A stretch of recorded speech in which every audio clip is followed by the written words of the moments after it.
Before they were writing the stories for the actors. Today they want to do the stories without characters. I mean, you know, you can be good but not damn. But not what? Stupid. Oh, dumb. Oh, Dumb. Okay, dumb. I think all the women are happy, especially the women that have problems. She was called the most beautiful woman in the world, but behind that flawless face was a lifetime of battles. Some she fought in front of flashing cameras, and others she fought alone, behind closed doors. Gina Lollobrigida was not just a movie star, she was a symbol of strength, pride, and defiance. Rising from post-war poverty in Italy, she conquered Hollywood, defied powerful producers, and turned her fame into a weapon of independence.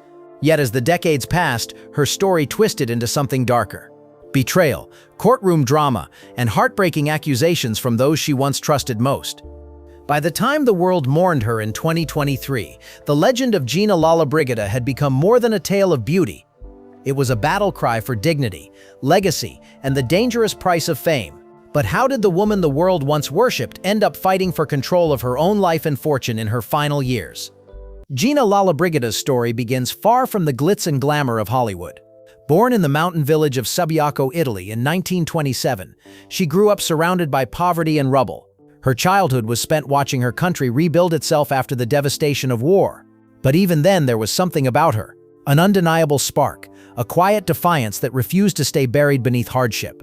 When her family moved to Rome after World War II, Gina was not dreaming of movie stardom. She studied sculpture, wanted to create art, and had no idea that soon she would become the art everyone was talking about. It all started with a beauty contest. She entered the Miss Italy pageant almost as a joke, never expecting to win. But her confidence and charm stunned the audience. She did not take the crown, but she took something more valuable: attention. Producers began calling, magazines wanted her on their covers, and suddenly the art student was standing at the edge of a new world. When Gina first appeared in films like Fan Fan La Tulipe and Bread, Love and Dreams, audiences could not look away. She was not just beautiful, she was magnetic, unpredictable, alive. Every glance, every line, every gesture made her impossible to forget. Hollywood soon came knocking, hungry to claim her. But Gina was not impressed. When big American studios tried to lure her with contracts that would strip her creative control, she refused. She did not want to be a puppet for directors who saw her as another exotic beauty from Europe. She wanted to be respected, not owned. And in an era when women were told to smile and obey, Gina did the unthinkable. She said no. That defiance made her both admired and feared. It was risky, it was bold, and it made her legend grow even faster. By the mid-1950s, Gina Lollobrigida was not just a movie star. She was a global phenomenon. She represented a new kind of woman, confident, outspoken, and utterly fearless. The world saw her as the embodiment of Italian passion and pride, a living symbol of beauty with brains and backbone. But beneath the headlines and flashing cameras, Gina was building something deeper. Her independence. She was not chasing fame. She was crafting freedom, piece by piece, in a world that did not want her to have it. And though her rise looked effortless from the outside, the truth was anything but. Because behind the glamour, Gina was already learning that power always comes with a price, and hers was about to get very expensive. By the time Gina became a household name, she had already learned how ruthless fame could be. Hollywood wanted to claim her as its own, but Gina was not about to surrender to a system built to control women like her. In the 1950s, she starred in major films such as Trapeze with Burt Lancaster and Tony Curtis, and The Hunchback of Notre Dame, where her portrayal of Esmeralda left audiences breathless. Every frame of her performances carried that mix of beauty and danger, the kind that made her unforgettable. But behind the scenes, producers and directors tried to mold her, telling her how to dress, speak, and act. Gina pushed back. She refused to play the helpless beauty or the one-dimensional seductress that Hollywood loved to sell. That rebellion did not make her popular in boardrooms, but it made her powerful on screen.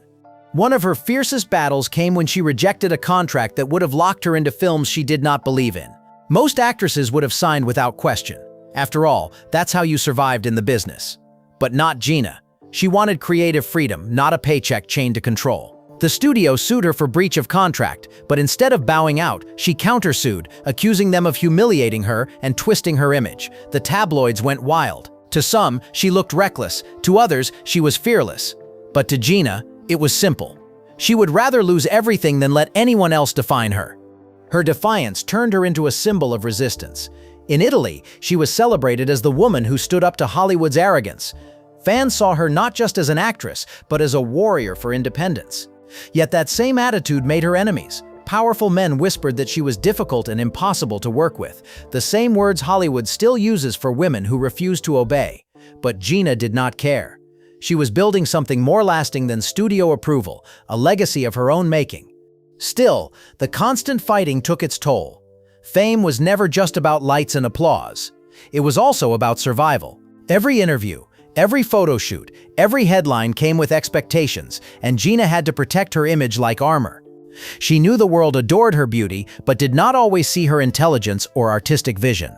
That's why she started looking beyond acting, exploring photography and sculpting, the things she truly loved before fame took over.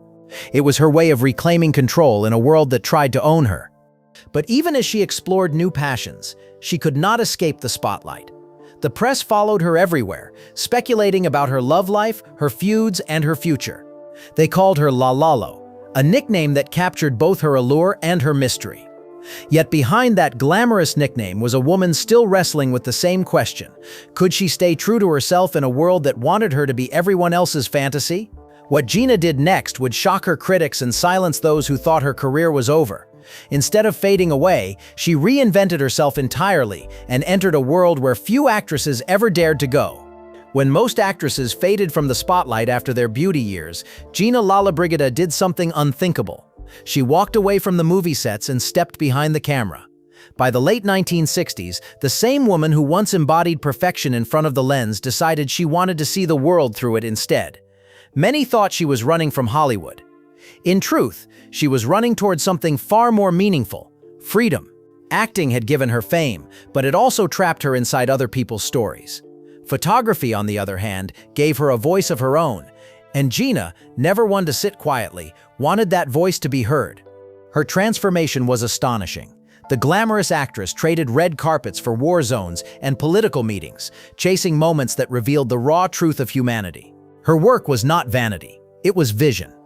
She photographed some of the most powerful figures of her time, from Salvador Dali to Paul Newman, and even earned the rare opportunity to interview Cuban leader Fidel Castro in 1974. The meeting became legendary. Cameras captured her walking through Havana with the revolutionary himself, smiling, confident, and completely in control. That moment redefined her. No longer just a movie star, but a journalist brave enough to go where few dared. Her photos from that trip were later compiled into a book that surprised critics with its depth and sensitivity. People who had once dismissed her as a pretty face now had to admit she was more than that. She was intelligent, curious, and relentless. She traveled the world with her camera, searching not for glamour but for truth. Her pictures told stories of poverty, power, and resilience. And yet there was always a touch of her signature style: elegant, human, and empathetic. She was not just capturing images, she was capturing the soul of the people she met. It was a bold second act, one that few stars ever achieved, and it earned her international respect in circles far beyond cinema. But Gina did not stop there. She also returned to her first love, sculpture. In her studio, surrounded by clay and marble, she found peace in creation. Each sculpture she shaped carried pieces of her own struggle: the fight for identity, the longing for authenticity, the loneliness of fame. She poured her experiences into art that spoke louder than any dialogue ever could. Her exhibitions drew crowds across Europe, reminding the world that real talent does not age. Still, even in this new chapter, Gina could not fully escape the shadow of her legend. The press still followed her, twisting every project, every appearance, into a headline. Some called her eccentric, others brilliant, but everyone agreed on one thing: she was unstoppable. And maybe that was what scared people the most: a woman who refused to fade, who kept reinventing herself long after the world had decided her story was over. But what Gina did not know then was that her next battles would not be fought with cameras or marble. They would come from much closer to home, and they would test her strength in ways the spotlight never could. For decades, Gina Lollobrigida had lived life on her own terms, unapologetic, independent, and in control. But as the years passed and the cameras turned elsewhere, her personal life began to take on the same drama that once played out on screen. In 2006, when she was nearly 80, headlines around the world exploded with news that she was engaged to a much younger Spanish businessman named Javier Regal. He was 45, handsome and charming, and Gina seemed to believe she had finally found companionship after years of solitude. To her fans, it looked like a fairy tale, the kind of second-chance romance only an Italian icon could pull off. But behind the smiles, something darker was brewing, a story of manipulation, betrayal, and deceit that would haunt her for the rest of her life. At first, Gina brushed off the public's skepticism. She said age did not matter, that she was happy and finally living for herself. But as months passed, the engagement fell apart, and the fairy tale cracked open. Years later, she made a shocking revelation. She claimed Rigo had used her name and trust to stage a fake marriage without her knowledge. According to Gina, he had orchestrated the entire thing using forged documents and an imposter, allegedly to gain access to her wealth and estate. The story was so wild that many did not know whether to believe it, but Gina stood firm. She took her accusations to court, determined to expose the truth and clear her name. For the first time, the woman who had once defied Hollywood now found herself fighting a very different kind of power, a personal one. The legal battle dragged on for years, filled with conflicting testimonies and relentless media coverage. Gina claimed she had been the victim of fraud. Regal insisted he was innocent. Each new hearing revealed painful details about trust and betrayal, painting a picture of a woman surrounded by people who saw her not as a person, but as a fortune. For someone who had spent her life fighting to be respected beyond her looks, it was cruel irony that in her final years, she was being reduced to headlines about money and deceit. Through it all, Gina refused to back down. Even in her 80s, she appeared in court, elegant and composed, her fiery spirit still unbroken. She told reporters she was defending her dignity, not her bank account. But it was not just Regal she was up against. The controversy stirred up divisions within her family and staff, with everyone claiming to know what was best for her. The people closest to her began to look less like protectors and more like rivals. To the public, it seemed as though the woman who had once conquered Hollywood was now trapped in her own tragic script, betrayed by love, surrounded by lawsuits, and unsure who she could trust. Yet even in the middle of the chaos, Gina remained defiant. She continued to speak to the press, insisting that she was in control of her life and that she would not be silenced. But deep down, those who knew her could see the toll it was taking. The woman who once commanded cameras with a glance was now fighting to be believed. And as the courtroom battles raged on, another storm was forming in the shadows, one that would turn her world inside out and pit her against her own blood. The courtroom battles had already taken their toll. But nothing could have prepared Gina Lollobrigida for the next betrayal, the one that came from her own blood. As the legal war with Javier Regal dragged on, her son Milko began to express concern about her finances and mental clarity. At first, Gina brushed it off as overprotectiveness. She had built her empire from nothing and managed it for decades. She did not need anyone telling her how to live. But soon, the concern turned into confrontation. In a shocking twist that tore through Italian media, her son petitioned the court to take control of her estate, claiming she was no longer able to manage her affairs. For a woman who had spent her entire life proving her independence, the accusation was devastating. The case made headlines across Europe. The same newspapers that once called her La Lollo now painted a heartbreaking picture of a legendary star trapped in a legal cage, fighting to prove she was still in charge of her own life. Her son argued that people around her were manipulating her for money, especially her longtime assistant, Andrea Piazzolla, a man decades younger who had become her closest confidant. To the world, the story sounded like something straight out of a movie: the aging beauty, the trusted aide, the suspicious son, and the fortune that everyone seemed to want a piece of. But for Gina, it was no script, it was her reality, unfolding in the most public, humiliating way possible. She denied every accusation, insisting she was of sound mind and perfectly capable of managing her wealth. But the courts did not believe her. In a bitter judgment, they appointed a guardian to oversee her estate, effectively stripping her of the financial control she had fought so hard to maintain all her life. It was a cruel irony. The same woman who had once defied Hollywood's biggest studios now needed legal permission to access her own bank account. Friends described her as heartbroken but unyielding, still insisting on her independence even as the walls closed in. And then came the next blow. Investigations began into her assistant, Piazzolla, who was accused of defrauding her out of millions. Prosecutors claimed he had sold her properties, transferred funds, and used her wealth for his own gain. The scandal was explosive. Some saw Piazzolla as a manipulator who had taken advantage of an aging star. Others believed he was loyal to her until the end. Gina herself defended him passionately, calling him like a son and claiming she trusted him more than anyone. That statement split public opinion in half. Was she blinded by affection, or was she protecting the only person who had stayed by her side when everyone else turned away? The drama consumed her final years. What should have been a peaceful twilight of a legendary life became a never-ending series of lawsuits, betrayals, and painful headlines. The woman who had once ruled the screen now spent her days surrounded by lawyers and court documents, trying to hold on to the dignity that fame and fortune had slowly stripped away. Yet even as her power faded, her spirit did not. She refused to let bitterness define her, and whenever reporters asked if she regretted anything, she would smile and say, "I lived my life my way." But deep down, there was a sadness in those words, the realization that freedom, the thing she had fought for all her life, was slipping away. And even as the battles closed in around her, Gina still believed she could write her own ending. But fate, as always, had one more twist waiting. When Gina Lollobrigida passed away in January 2023 at the age of 95, the world mourned the loss of a legend. But her story did not end there. In true Gina fashion, even death could not silence the drama that surrounded her life. Within weeks of her passing, news broke that the same legal battles that had defined her final years were far from over. Her estate, valued in the millions, instantly became the center of renewed conflict. Her son and her assistant were back in court, each claiming to represent her true legacy. It was a tragic final act for a woman who had spent decades fighting for control of her name, her image, and her freedom. But amidst the chaos, something remarkable happened.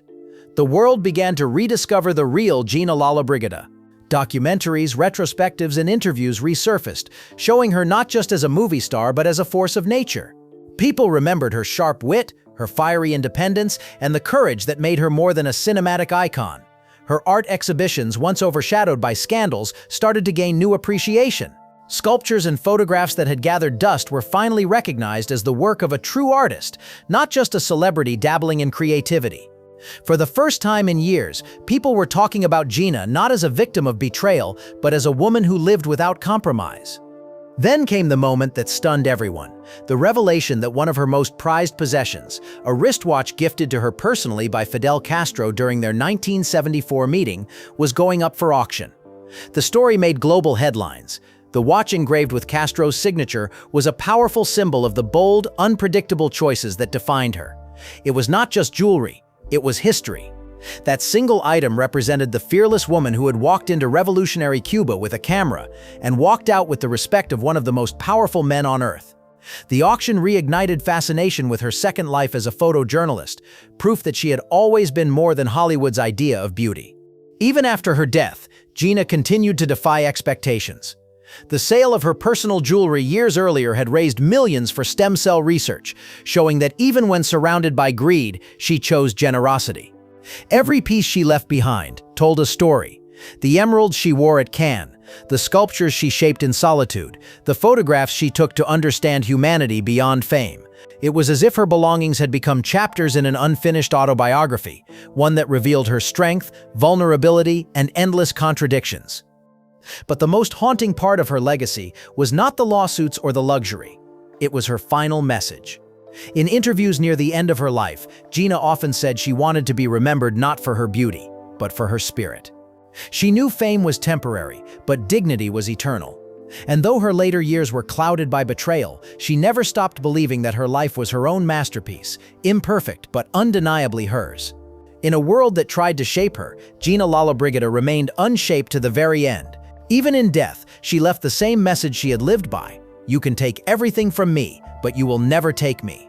In the end, Gina Lollobrigida's life reads like the script of a film only she could have starred in, dramatic, defiant, and larger than life. She began as a girl from a mountain village with nothing but ambition and turned herself into one of the most recognizable faces on the planet. Yet even at the height of her fame, she never truly played by anyone's rules. She defied Hollywood when it tried to own her. She reinvented herself when the world expected her to fade, and she fought for her independence long after most would have given up. Every chapter of her life carried that same fearless spirit, a refusal to be silenced, a refusal to be controlled, and a determination to live as she pleased, no matter the cost. What made Gina unforgettable was not just her beauty, though it captivated millions. It was her fire. She could charm you with a smile and cut you down with a single sentence. She moved through life as if she were sculpting it herself, shaping, carving and refusing to settle until it reflected her vision. Even as age and betrayal closed in around her, she never surrendered to bitterness. When she spoke in interviews during her later years, her words carried the calm wisdom of a woman who had lived through every shade of fame: the thrill, the loneliness, the heartbreak, and the noise. She knew the world had tried to define her, but she had already written her own story, and no one could rewrite it. Today, Gina's legacy stands somewhere between legend and lesson. She is remembered as a goddess of cinema, a groundbreaking photojournalist, a gifted sculptor, and a woman who dared to grow old without apology. Her life reminds us that beauty may open doors, but courage keeps them open. She fought for creative freedom before feminism had a name for it, and she lived with the kind of audacity that still makes people uncomfortable. Even her controversies, the legal battles, and the heartbreak only add to the myth, because in every struggle she showed us exactly who she was. When the lights went down and the cameras stopped rolling, Gina Lollobrigida remained what she had always been: unstoppable. Her story is a reminder that fame fades, scandals pass, and wealth can vanish, but dignity endures. She lived like the art she loved to create, bold, imperfect, and impossible to forget. And as her films continue to play, and her photographs resurface in galleries, Gina's spirit lingers, timeless, untamed, and unbreakable. Because long after the world moves on, legends like her do not disappear. They simply turn into stories that never stop being told. If Gina's incredible story moved you, hit that like button and let me know in the comments which part of her life inspired you most. Was it her defiance of Hollywood, her fearless second act as a photojournalist, or her refusal to surrender even in her final years? And if you want more untold stories of icons who refuse to fade away, subscribe and turn on notifications so you never miss the next legend. Thanks for watching, and I'll see you in the next one.